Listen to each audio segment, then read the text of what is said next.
So you want to be a graphic designer in 2024? I have turned the ripe old age of 30, and when I was at school, I didn't do too well. In fact, I got basically no good qualifications. I didn't even go to design school. I'm what a lot of people call a self-taught graphic designer, and I've been doing this for over a decade now. I've worked with some of my dream clients, I've owned a design agency somehow, and I get to spend a lot of my time teaching you what I love about graphic design. So today, I'm actually going to show you how you can become a graphic designer with zero experience.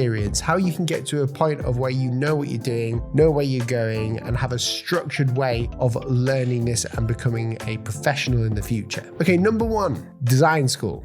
Do you need to go? The short answer is no, you don't need to go to design university or school. It does help to go because you get to learn a lot from lecturers who are very knowledgeable. However, all the information that is taught in design school is generally found online and in books. But the main things you need to know to get started as a graphic designer are the principles. And those principles are alignment, balance, contrast, consistency, proportion, and hierarchy. These are generally the fundamental things that we as graphic designers hold on to make sure our work looks great. Now remember, as a graphic designer, we are not people that create art. We create what's known as visual communication. We create the posters that you see. Sometimes they look very artistic, but a lot of the time, graphic design is very editorial, meaning that there's a lot of work in magazines that we do. We lay out pieces of information and images, and there is a more artistic side of where people draw and sketch and illustrate for those things as well. But those principles there are found all over my channel and online, so give them a quick search. The next thing you need to do is read books. Now, you don't need to go to school, but you do need to learn actively if you want to get good at this. Now, these books are amazing. The first one is Form and Communication. This book shows you everything you basically need to know to get started in graphic design. It's quite hefty, and in fact, university students actually read this book as well. Now, here's some other books that you should read. There's a great one called Raster Systems or Grid Systems. It's in this beautiful orange, like the background here. I'll get more into the grid systems later. However, learning how to use a grid and make one for your work will make your life 10 times easier, and it'll take away some of the mystery about how we create good and harmonious designs in posters, in layouts, in websites, and everything else. Once you've read Raster Systems, I want you to read Making and Breaking the Grid. This book will show you how to make a grid simply, and also how you can break the rules. Now remember, all the rules that we talk about in graphic design can be broken. These are just sort of guidelines, like foundational frameworks that we can use to help us along the way. There's a great book by James Martin called The Honest Guide to Logo Design. If you're someone who wants to be a logo designer, graphic design is a must. If you want to be a brand identity or a visual identity designer, creating not just the logo, but the look of the whole company and locking it down, then you need to know graphic design too to get to that point. And there's an influx. There are massive amounts of books that are there for inspiration. And one that I've been loving recently is More is More, or the one that is behind me, The Visual History of Type. Once you've read some books and you've got a bit of an understanding of what's going on, maybe you're confused, well, this next tip is going to help you. Follow a design brief. Too many times I see graphic designers just dabbling in software. It's not software. You can do graphic design without any Photoshop, without any Affinity Designer, without any sort of software. Graphic design was done one day before software was a thing, believe it or not. Software is just what we use as a tool, and you don't need to be too proficient. You just need to know what you want to create and you'll get there. So stay away from pure software tutorials and go towards more of an understanding of graphic design and the principles within it. Now, following a design brief sounds a bit strange because a lot of you probably just want to jump straight in and create a poster or something, and there's nothing wrong with that. However, if you want to know how to structure your work, because remember, graphic design isn't just a hobby, it can be work as well.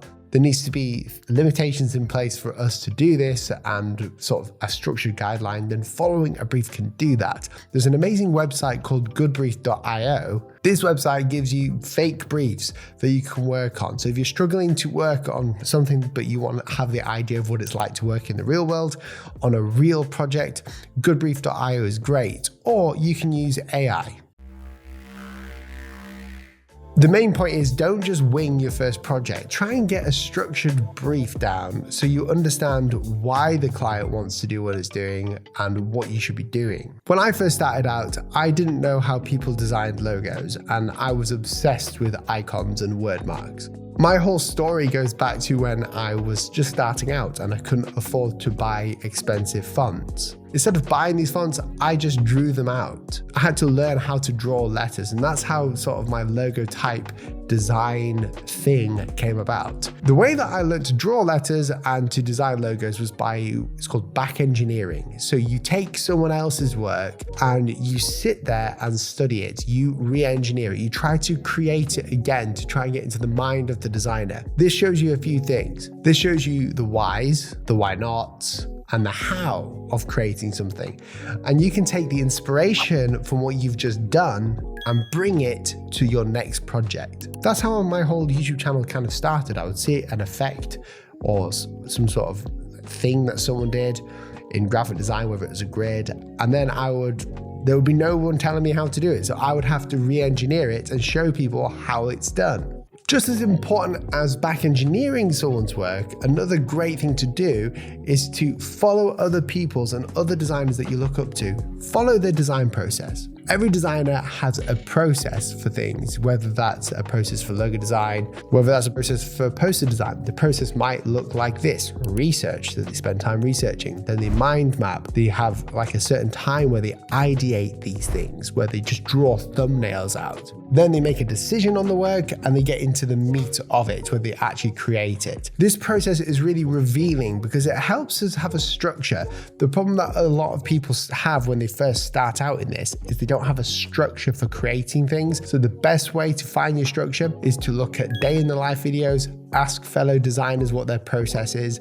We have a bunch of videos. In fact, I'll link them down below in the description for you to look at, of our day in the life and our design process videos, where we take you in depth on how I actually came up with an idea or how our team actually created a brand identity and the little processes behind it. Seeing how others do it really does help. I see a lot of new designers out there without websites as well. This is a problem because your portfolio has to be on there. Your portfolio is the key to showing everyone your work. And this is how clients, if you do want to get paid for this or recognized for your work, or even just share beautiful work, you need a place to do that. If you don't have a portfolio, clients don't know if you can work for them. They will never see your work. So that's another blockade. And you'll never truly have an established, not a following, but like a community that likes your work. A lot of you will be saying, but Will, I don't have any client work to show. Well, it's good news for you because you do not need to show real client work. Remember when I said to get a brief online, a fake one? The way that I started out was no one was hiring me. So I need to create a fake job for myself to prove to people that I can do the work, kind of like a trial. Your portfolio isn't just a place to show off your work. It's actually a place to show off your mental state during the work. It shows off the process. Treat it like a story. You were commissioned to design a poster, for example, but there was a problem. This is how you overcame the problem, and this is the end result. Doing it like this and structuring your portfolio like this helps clients understand that you're not just a cool creative guy, but you're a problem solver. If you want an easy place to design your own portfolio without needing to know code, little secret, I don't know how to code either, then Squarespace is the best for you. And they are actually sponsoring this video. Squarespace has thousands of fully customizable, award-winning templates for you to use. Best part about them is that they are completely editable. They have something called the Fluid Engine. So now you can actually design your website by just literally designing it. You don't need to know code or anything. It's wild. We use Squarespace and its Fluid Engine for Design Academy. I'll link it down below. This is where we put all our courses for you to learn graphic design, so go check that out if you want. And it's simply amazing. You can create a shop, a portfolio page, a contact page. You can create a blog, a course, whatever you want, you can do in Squarespace. And if you click the link in the description or use my code here, then you'll get 10% off your order with Squarespace. But better yet, you get a free trial as well. So if you don't believe me and you don't want to give over your card details, just go ahead and trial it. You don't have to do anything after, and it's free. You can see what it's like and you can have a bit of fun designing a website. So thank you, Squarespace, for sponsoring this video. Everyone needs a portfolio. That's basically the end of that. get one. It doesn't matter if you're new, make one, show your work. One thing that annoys me about graphic design students is their lack of attentive learning after. We're all guilty of this. We all get to a point of where we think we know enough about a subject where we stop learning. And I think that's just the nature of humans. We just want to create. Who wants to learn? It can be boring. Well, learning doesn't have to be boring.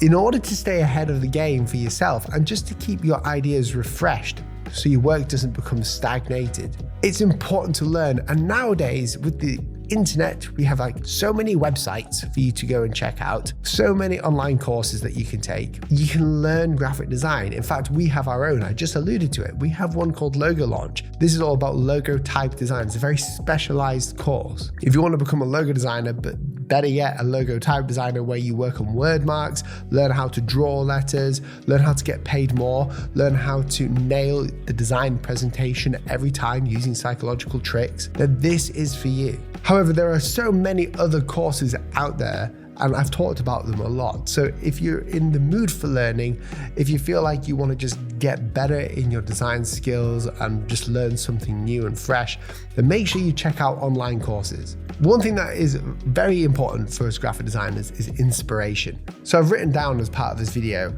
to surround yourself with inspiration, because a lot of the time we can feel unmotivated, especially if we're just beginning. We might not be seeing the results that we want.